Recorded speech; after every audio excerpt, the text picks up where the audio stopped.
Welcome to another edition of The Chosen Scoop. Our guest today is Tiffany Gallarzo, who is the Director of Operations at Green Hills Mortuary and Memorial Chapel and the immediate past president of the California Funeral Directors Association, which is where I met Tiffany. As you're likely aware, Chosen Payments works with many trade associations and their members. In fact, working with trade associations is our standard business model. We are an endorsed provider and partner for the American Booksellers Association, the National Limousine Association, Jewelers of America, and many other industry associations. We feel that membership in your trade association is important, no matter what industry you're in. Tiffany, before we talk more about association membership, I'd like to share with our viewers a little bit more about you, and especially for the fact that you work in the funeral industry. It's a fascinating industry to many, many people. And let's start with, how long have you been in the funeral industry? Next year it'll be 30 years. Wow. And what, how did you end up in the funeral industry? Well, I like to say that I entered the funeral industry on a fluke and I stayed on purpose.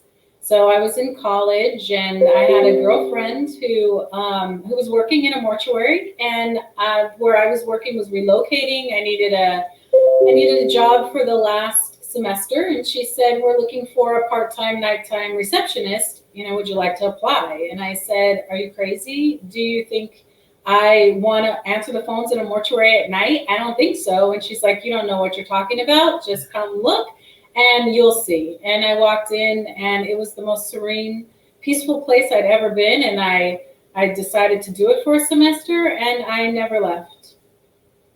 Wow. It does seem like a very a compassionate job. I mean, obviously somebody has to do it, and I think that, obviously when your customers, which I know you call families, come to you and need help, I mean, it's probably one of the worst days of their life. They've lost a loved one, and on that note, what do you enjoy most about your job? Well, exactly that. The opportunity to help someone through the worst day of their life. Typically, it is the most worst, it's the worst day of their life. And so they come in very confused, very scared, very hurt.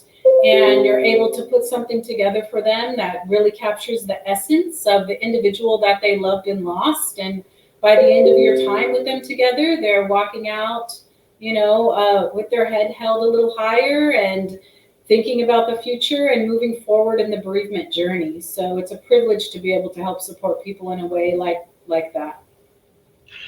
I hadn't planned on doing this, and I gave you a list of questions and this isn't in there, but I do want to use this as an opportunity to share with people that my wife and I completed our pre-need planning last Saturday. And it really is a peaceful feeling to know that you have made your arrangements, chosen the songs that you want played at your funeral, who your pallbearers might be. You can still change it if you decide you don't like somebody anymore. But anyway, it was something. My wife and I are celebrating our 25th wedding anniversary here on June 1st. And we thought that would be a great gift to give to each other, and more importantly, to our children and our loved ones that won't have to go through that planning process. But anyway, so I highly encourage you, if you're watching this Chosen Scoop, and you haven't planned out your funeral in advance. I kick myself in the teeth now that I didn't do it when I was in my 30s, because I would have had longer to pay on the pre-need plan and my payments would have been smaller. But now's the time to do it. So anyway, let's talk about your association that you're involved in, the California Funeral Directors Association. How long have you been involved with CFDA? About 11 years. And in your opinion, what are, let me just ask you, what made you join a funeral trade association? What are some of the benefits that are offered? Well, I like to think about it in like three pillars, right? So you have the professional and educational pillar, which, we have tons of trainings. we have our ranger training, we have our law review for people who are interested in obtaining their funeral director's license. We have access to top-notch speakers through our conventions and our workshops and our webinars. So I think, for anybody that wants to develop in their profession, it's a great access to those sorts of things to really help yourself grow. And then the second pillar would be that you have an access to many different professional resources that save your company money and time and allow it to grow. And then the third is the networking opportunities that you get, with leaders in your profession and people that you can bounce ideas off of, you can exchange thoughts and ideas with. Everybody's just a phone call away. It's really an invaluable asset. Well, and I know that you truly believe in it because you served as president of CFDA. I'm going to ask you two questions. First, what compelled you to serve in that capacity? And the second, this is probably more important, is what is a typical time commitment for a board member on a trade association like CFDA?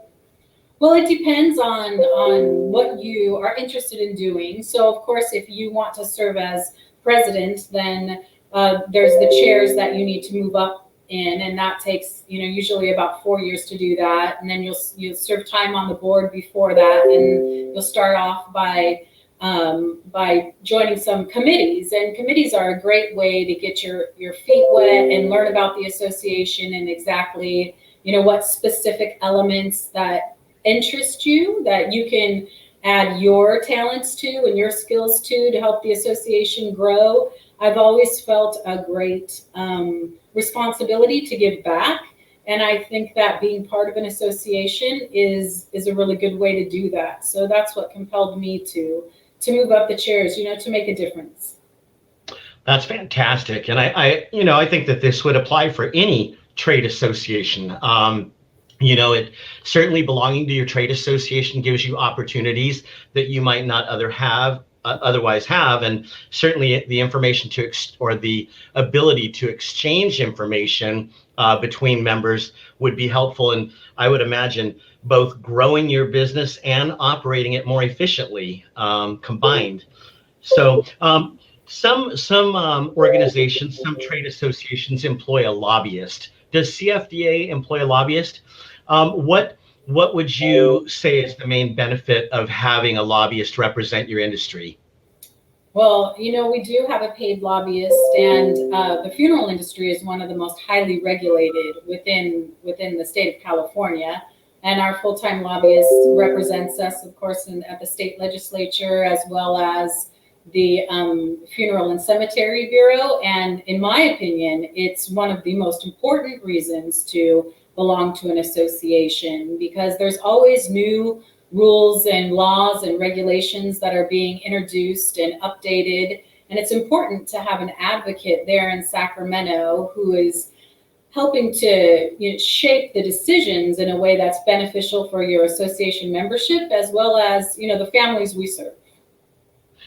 I do think that there are a lot of trade organizations that they don't invest in a lobbyist, and instead rely on members who are volunteers. And in my opinion, I can volunteer my time all day long. I've attended a Day on the Hill representing the limousine industry in both Washington and California. But let's face it, I don't understand the laws like a lobbyist does, nor can I talk the talk or walk the walk. So I truly believe that having a paid lobbyist is really good. And especially, as you mentioned, your industry is highly regulated, where other industries might not be as regulated.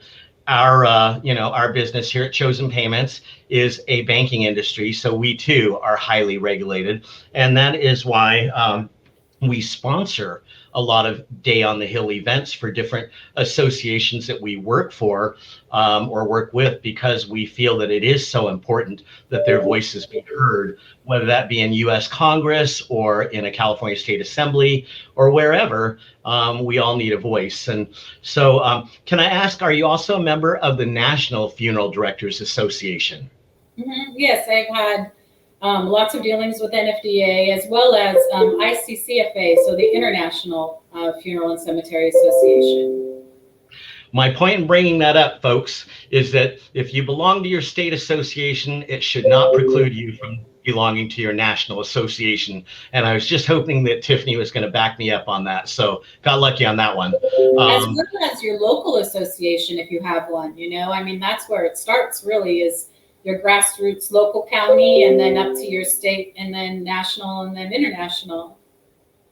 I appreciate you bringing that up. I did miss that, and certainly if you have a local trade association, that would be a good starting point for you if you've never belonged to a trade association, because obviously you're more likely to know the people in your local area and have some level of familiarization and comfort as you come into it.